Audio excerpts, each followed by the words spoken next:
तो चलिए आज उस शख्सियत की कहानी में उतरते हैं जिसने भारत का नक्शा मतलब हमेशा के लिए बदल दिया, सम्राट चंद्रगुप्त मौर्य। हाँ। हमारे पास विकिपीडिया का एक काफी गहरा लेख है जो ग्रीक से लेकर भारतीय ग्रंथों तक कई स्रोतों को एक साथ लाता है। बिल्कुल। और हमारा मकसद सिर्फ ये नहीं जानना है कि उन्होंने क्या किया, बल्कि ये समझना है कि कैसे एक नौजवान ने बिखरे हुए महाजनपदों को एक सूत्र में पिरोकर भारत के पहले साम्राज्य की नींव रखी। और ये कहानी शुरू से ही बहुत दिलचस्प है। सोचिए, ग्रीक और लैटिन इतिहासकार उन्हें चंद्रगुप्त नहीं बल्कि सैंड्रोकोट्स या एंडोकॉटस जैसे नामों से जानते थे। अच्छा, ये दिखाता है कि उनकी सत्ता की गूंज भारत से कितनी दूर तक पहुंची हुई थी। सही बात है। और ये गूंज एक ऐसे समय में उठी जब भारत में राजनीतिक तौर पे आप कह सकती हैं उथल पुथल मची हुई थी। हाँ बिल्कुल। एक तरफ सिकंदर के हमले ने उत्तर पश्चिम को हिलाकर रख दिया था और दूसरी तरफ मगध में धनानंद का शासन था, जिसे लोग बिल्कुल पसंद नहीं करते थे।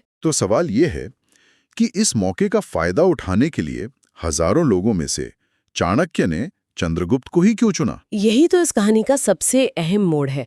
चाणक्य सिर्फ एक शिक्षक नहीं थे, वो प्रतिभा के पारखी थे।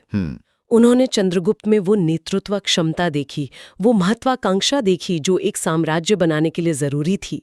और तक्षशिला में मिली शिक्षा ने चंद्रगुप्त को सिर्फ एक योद्धा नहीं बल्कि एक रणनीतिकार बनाया। और दोनों का लक्ष्य एक ही था, नंदोन्मूलन, मतलब नंद वंश का समूल नाश।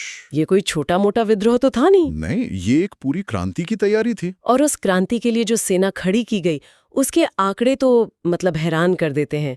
प्लूटार्क लिखते हैं कि चंद्रगुप्त ने 6 लाख सैनिकों की फौज के साथ पूरे भारत को रौंद डाला। 6 लाख। ये आज के जमाने में भी एक बहुत बड़ी संख्या है।